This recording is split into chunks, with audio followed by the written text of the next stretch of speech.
Hey, what's going on, y'all? Big Daddy here from Duke Southern Grill. So, breaking up the monotony a little bit, doing something a little different. I do know that it's around that time of year where people are starting to get their turkeys stuffed and their hams glazed and their sweet potato pies and all that laid out, and that is amazing. That food is good.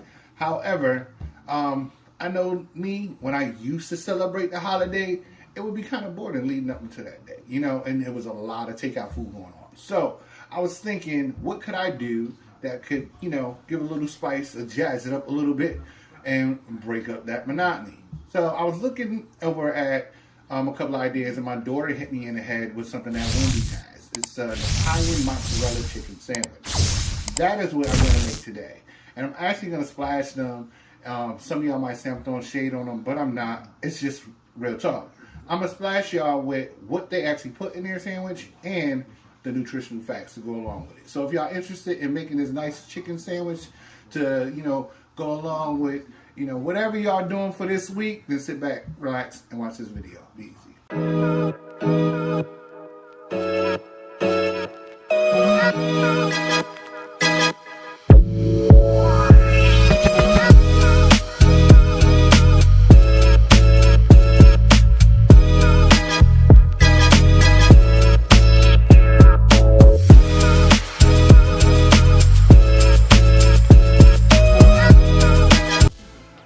We are back. So to start this off, I just want to let y'all know that although I don't need a day to make turkey and none of that, I do make that food very well, and I love that food very well.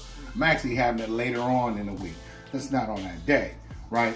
My family loves turkey. We love stuffing. We eat all that maybe a few times, once, twice, every other couple of months, something like that. So just wanted to put that out there.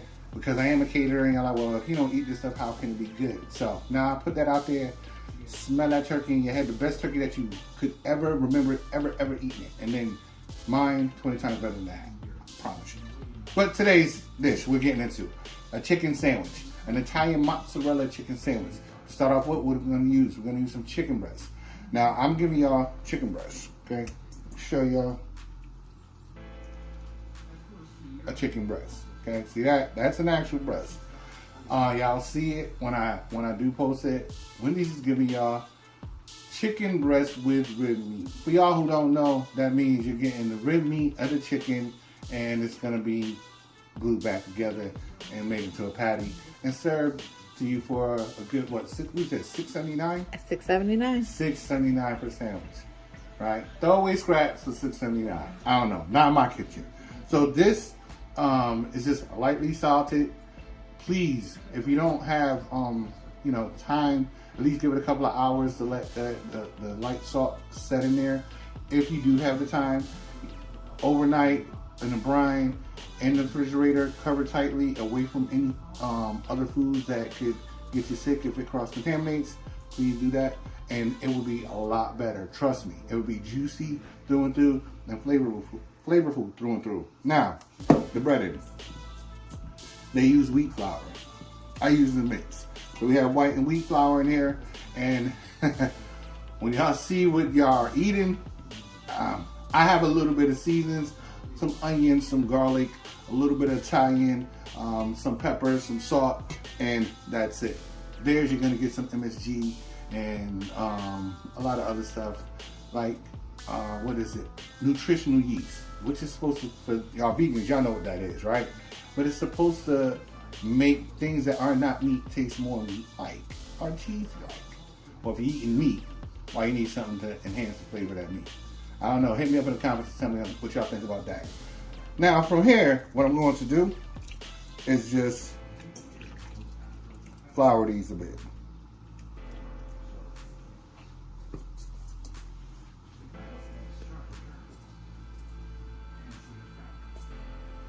Get that nice and coated.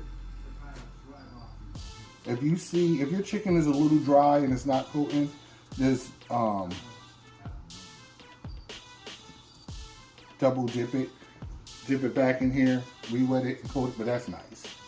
See that? That's very nice. That's what y'all want. I'm gonna finish this up. I'm making 4 sandwiches tonight. I'm gonna be back because I'm also waiting for this oil to finish heating up. Y'all be easy. All right, the oil is nice and hot, nice and ready. I like mine around 370 degrees or so. Good frying temp. So what I'm using here is a Dutch oven for those who don't know. My wife just picked this up for me recently. I had one a while ago and I never replaced it. These are amazing, especially if you cook on with electric stoves like I do. It's not the best thing to cook on, believe me.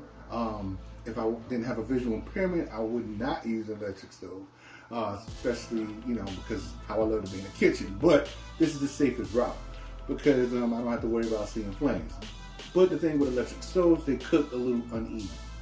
The Dutch oven is all cast iron, so once this thing gets heated, it distributes that heat evenly and quickly. Takes a while longer to heat up, but it does work a lot better. Y'all see the lid there? I'm not going to use it because if I did cover it, beautifully fried chicken, but it won't have that extra crisp. This being on a sandwich, I want it nice and crispy. So, enough of me running my maze. Another thing you might want to do is when you flour your chicken, if you can let it rest or stand for about 10-15 minutes or so, it'll hold on to that flour a lot better. Nice and floured. I like to use the feel of things to make sure I'm placing where I want to place. So y'all people out there with sight, y'all not worry about that. So don't question it because you won't understand it.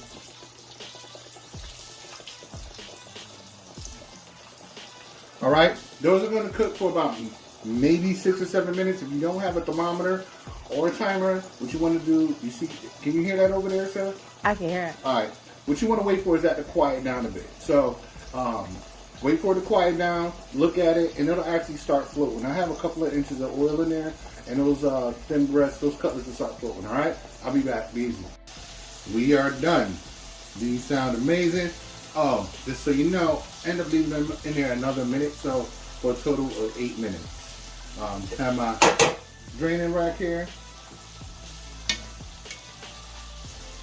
And for those who are paying attention, they did quiet down. And that's what you want. Fishing for them a little bit, because that's just how my life is. That's one. I was only able, I was about to say something that wasn't true. I did 2 at a time, just because I'm shooting. I probably would have did all 4 of them.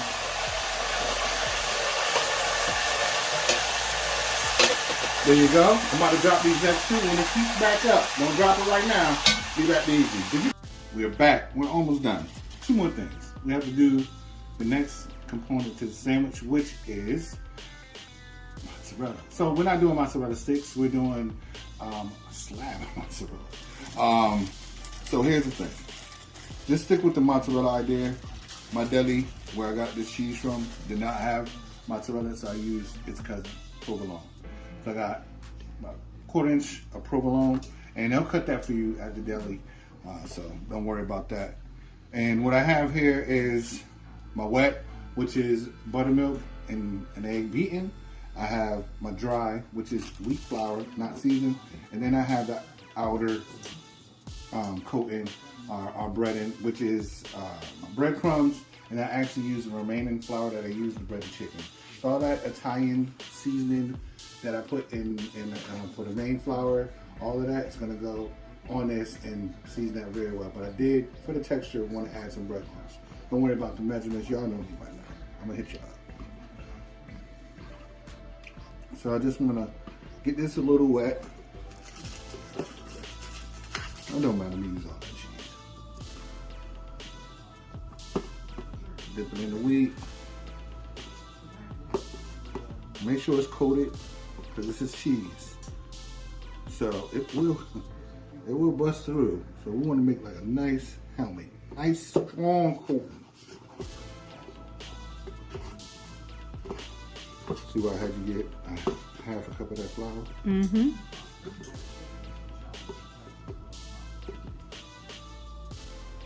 Alright, so now I'm going to go on the wet one more time, really quick, and I'm going to toss it in this. And I was hoping by now that oil was already snapped. And I usually have one dry hand, one wet hand. but my wife is ready to eat, so I'm trying to hurry up. Booyah though. See that? Awesome. Nice and covered. Don't want any bare cheese. So I'm gonna let that sit in there, wait for this oil. I will be back. Easy. All right, we're about to drop this. Put it in the basket. 1 minute, no more. 1 minute. Be back. All right, and there it is. Last thing we got to do. Now, the only thing that would have made my video a little bit different if I had the time is I would have made my bread from scratch. But I ain't had time. So any kind of nice deli roll, they do have Italian deli rolls out there, or Italian sliced bread would be perfect for this sandwich. But sorry, check the videos. I got a couple of bread videos in there. And if I don't, hit me up. But I think I do. No, I do. You do. I do, right? Mm-hmm. Man, there's a lot of videos. All right, let's get to the sauce. This is really simple. You're not trying to get any awards for making, you know, the best spaghetti in the world or anything like that, right? So you need about a 14-ounce can of sauce, regular tomato sauce, about a 4-ounce can of tomato paste, half a cup, 3/4 of a cup chicken broth, low sodium, some onion, some garlic, a little bit of Italian seasoning. I'm a basil guy, so add a little bit of extra, couple of pinches of basil in there, some pepper, salt to taste, a little bit of crushed red. I like the heat, and there it is. All right, but like I said, I'll hit you up in the comments with the full recipe, so don't worry about none of that. And then what you want to do is just bring that to a boil, then let that simmer for about 15 minutes or so. You're gonna have extra sauce, okay? So use it to dip your fries. I know y'all made some homemade fries, right? Watch one of them videos. Alexa, stop that timer. Watch one of them videos for Big Daddy's potato wedges, some onion rings. Here's a thought. Get you some eggplant, slice it about 1/2 inch thick, right? Make sure you peel the skin off. And then just salt it a little bit and let it sit in the fridge for about 2-3 hours. Get it out, bread it up the same way we did the mozzarella. A little bit of, you know, egg and some buttermilk and dip it in the flour, get a nice coating on that, and then fry that in a little bit of olive oil and have those instead of french fries. Just something to think about. I'm gonna let this sauce keep doing what it's doing. I will be back, baby. All right, there it is. You got that? I got that. No, you ain't got that. You got that? Oh, wow. Boom, look at that. That's Big Daddy's version of Wendy's mozzarella chicken sandwich. Italian mozzarella chicken sandwich. So what you got here, in case y'all just popping in at the end, one of those people that don't like to look at the video all the way through, you got nice little crunchy Italian bread. You have the chicken breast that is fried to perfection. Then you top that with some Italian cheese. I'm sorry, they ran out. I have provolone. Then we top that with a thick slab, not a mozzarella stick, a thick slab of mozzarella, aka provolone for today. Just nicely fried, battered with my Italian seasoning, just awesome. And then topped off with the perfectly homemade marinara sauce, and there it is. Now, this one, yeah, I did use some oil.